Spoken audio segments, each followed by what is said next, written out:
So I'm a used car dealer, and I sell cars that are $5,000 and under here at my car dealership. But something you will almost never find here that I'm actually selling is a truck. And that's because the used truck market has gone absolutely insane over the last 5 years. But this really hasn't always been the case. I've been a used car dealer now that has sold in this range for the last 14 years. And it used to be that I would always have at least one or maybe even two trucks that I could be able to buy and sell for under $5,000, and I could still make money on them. But long gone are the days of the $5,000 truck.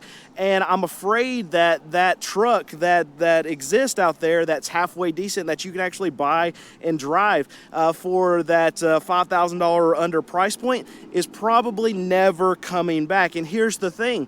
The new truck market is maybe even worse than what has happened to the used truck market. Will the F-150 Lariat ever be reasonably priced again? What do you call reasonably priced? Like, is $40,000 reasonable? Is $30,000 reasonable? I mean, things go up in value over time. This is what happens when you print money, when you don't have a finite amount of the currency that you're actually using, no matter what it is: housing, stock prices, car prices. They don't go down the more money that's being put into the system. We know what's happened, and prices have gone way up, and they're not going to go back down to where they were pre all this money printing. It's just not going to happen. So if you think that 2019 is where a reasonably priced truck is, Lariat, whatever truck you're looking at, we're not getting back there. If you look at it relative to the market, and if you see the MSRP is X and 20% off of whatever a manufacturer wants to charge for MSRP, then yes, we're close to that right now. That is what would be a reasonable price for a vehicle relative to this market. But it's all about personal perspective. But if you're using your perspective off what the prices were in 2019, then your answer is always going to be no, and you'll probably never buy a truck ever again. And in my mind, that's okay. Buy something used, something you can afford, something you're happy with the actual price of it. You don't have to have something new. Looking at a Ram 2001, 4-liter, 170,000 miles, listed for $4,800. Is that bad, or is Ram good? I don't like Ram, especially the older ones. They had terrible transmission problems, terrible motor problems. Stay away from that. Ford is a little bit better in those years and in that price range that you're going to have to look at. For that range, for that mileage, for the price point, you're probably going to have to even pay a little bit more, but I would rather you have a Chevy or GMC. It's going to be for $5,000. It's going to be a rough truck. For a truck, you can't get anything that's halfway decent right now for $5,000. I mean, even if it's got 250,000 miles on it, it's going to be very hard for you to find something in that range. I want to buy trucks and have trucks that I can sell for $5,000 and under. I would say for every 300 cars we buy from my dealership, I can find one truck that I can sell that I think is worthy enough to even sell on our lot that we can sell for $5,000 and under. It's that bad for the price points of trucks that you have to pay right now. So I mean, you say you're a first-time truck buyer. What I would want you to do is table that money, that $4,800 that you have, keep it in your pocket, try to make a little bit more money, put away a little bit more money, see if you can get up to $7,000, $8,000. If you can get up to $10,000, you can get a halfway decent truck. It's going to be still a lot of miles, but you can get a halfway decent truck for around that $10,000 range. I'm very scared for you at that $5,000 range for a truck. Now, we can talk about cars. We can talk about SUVs. You can get into something like that that's halfway decent for $5,000 and under, but trucks, very, very rare, unless you can just find the deal of the century. But I would want you to save a little bit more money, and I would stay away from Dodge in the years that you're going to have to look at for a truck. And you could be okay with the F-150, but I would rather you buy in those years at that price range for those miles. I would rather you be in a Chevy or GMC. Should he wait or wait for prices to go down on the one that's buying the first time truck? I would wait. I would save up more money because the truck that you're going to get for $5,000 is not going to be worth buying. But it's talking about if prices are going down. Should you hold on and wait longer? Do you feel like prices are going to go down? I think prices will go down a little bit, but that time you should wait anyway because you need to save up more money. Right. That's the bigger reason. Yeah. I just wanted to make that clear because let's say prices stay exactly the same. You still need more money than what you have right now to buy a better quality truck than what I would be comfortable for you to actually purchase, if that makes sense. So let's just say the prices stay exactly where they are. I don't think they're going to go up, but they could stay flat and they might go down. So either way, you're going to benefit if you wait 3-6 months because you can add another $2,000, $3,000, $4,000 to what you're already buying. And worst case scenario, prices stay flat. You can get a better truck at to be realistic too, the end of the year is a better time to buy a truck or buy anything in the used car market than it is right now. So either way, you're going to be better off if you wait. But I want you to stack some money up, and I want you to get a better truck than what you're going to get for $5,000. All right. Should I just keep taking the bus until I get more for a truck, or get a cheap car first? What would you do?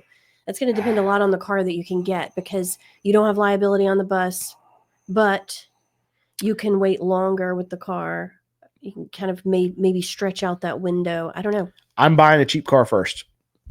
The reason being is because you can get away with doing just about whatever you need to do with a car. If you're going to work, if you're doing a job, the only thing you can't do with a car that you can do with a truck is put stuff in the back of it. So hopefully you've got a job where you don't necessarily need that truck. But if you're riding the bus already, then what I am taking from that is you don't need this truck to actually work. So what I am doing is I'm paying cash for a cheap beater car. And depending on rust, depending on where you live, there can be a lot of different things. Depending on rust, depending on where you are. But if you can get a car for $2,000, $2,500, $3,000, I'm looking for the most beat up car that I can find for the cheapest amount of cash that I can find, as long as the car's safe and as long as you check the car out and make sure mechanically it's okay. It doesn't have to be perfect. This actually is probably a good learning experience, especially if you're riding the bus, you haven't had any other cars. Then if you find something that you have to work on a little bit, I'm not saying put a motor, put a transmission in it, but if you can find something that needs an alternator, something that needs like just some belts, if the AC is not cold in it, if it needs a tune-up, something like that. That's the kind of car that I'm looking for. I want to buy as cheaply as possible, do a little bit of work to it, and I want this car to look really, really ugly because it doesn't matter what it looks like to you right now. If you're riding the bus, you're trying to buy something that's going to get you to your next stage in life. You don't do that by making payments and setting your money on fire and giving it to someone else, but you do that by driving something that no one else wants to drive. And that sounds harsh, but this is when I started my business, I had an $800 car. It was a Mazda 626, and the transmission hit so hard in it that it would physically move us forward in our seat. My wife, this when we were dating, and she rode in it with me, and the transmission hit so hard. This is the kind of thing you have to do if you want to get to the next stage in your life, to be able to buy nicer, better things, to have money to put back, is you don't give money to other people to allow yourself to borrow money from them. They're making money off the money that they're just allowing you to spend on yourself. That's not a way that I want you to do, but it's not fun, and it's not going to be fun. But your future self is going to thank you for driving that piece of crap 2001 Mazda 626 that the transmission hit so hard. And I would give my 22, 23-year-old self a hug for making that decision, because now I'm at the place I am now because I made those decisions then. Absolutely. And I love you for saying that, baby. That was awesome. Yep. Also, make sure you do your research. And if you have a problem on the car, when Brandon started selling cars, give a little quick rundown of how much mechanical knowledge you had. None. Like when I started buying and selling cars, I didn't know how to check the oil. Did not know how to check the oil.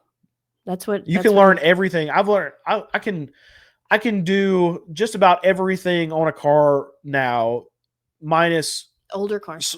older car, minus swap out a motor or transmission, just because I watch freaking YouTube videos. Yep. So in the beginning, Yeah. we didn't have any employees, we didn't make any money, and it was just, we lived on my paycheck, and he just sat there and watched YouTube videos on how to fix cars. That was how the whole thing started. And so he would start fixing what he could, door handles. And what was the thing that was always so frustrating? It would make you so mad. Some kind of coil for a certain car or something. No, the coils were the easy fixes. I wasn't worried about that. The next car, I want to bring up the next car that I bought, though. I moved from that $800 car into a car I paid like $1,200 for, and the door wouldn't stay shut. I love that. It was a Blazer, because I sold the $800 car for like $2,000, and then the next car that I bought for me to drive, whenever I would turn it was the driver door. Whenever I would turn it to the right, the door would just swing open. So if I was making a right-hand turn, I would have to actually hang my arm out the window and keep it shut. Now, here's the thing. I was dating my future wife at the time, my wife that's sitting right over there, but we were not married at the time. So she was with me going on dates in 30-degree weather.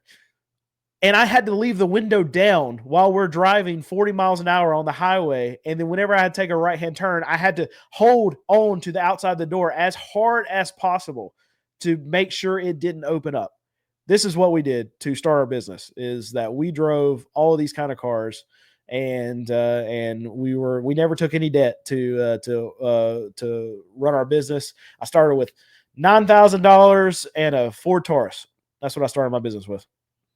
And just for all the ladies out there, which I think for all the ladies none, just so you know, that's how you can find somebody with some character that will do that when they could go out and finance something, when they could go out and spend the cash that's there on something else, but you hold out for something better. It's a character building situation, and it doesn't just help you financially. It will help you in so many situations.